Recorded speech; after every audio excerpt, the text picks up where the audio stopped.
বৈদ্যনাথের মনে ভয় হইল, কৌতূহলও হইল, এবং সেই সঙ্গে দুর্জয় আশার সঞ্চার হইল।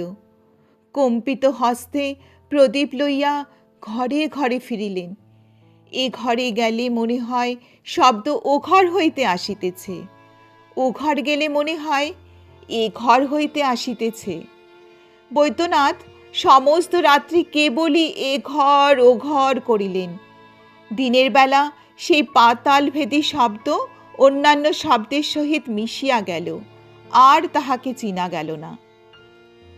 রাত্রি ২-৩ প্রহরের সময় যখন জগৎ নিদ্রিত হইল, তখন আবার শব্দ শুনিয়া বৈদ্যনাথ চমকিয়া উঠিলেন।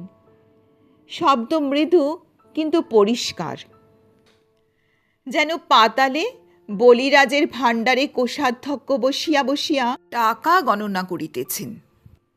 বৈদ্যনাথের মনে ভয় হইল, কৌতূহলও হইল, এবং সেই সঙ্গে দুর্জয় আশার সঞ্চার হইল।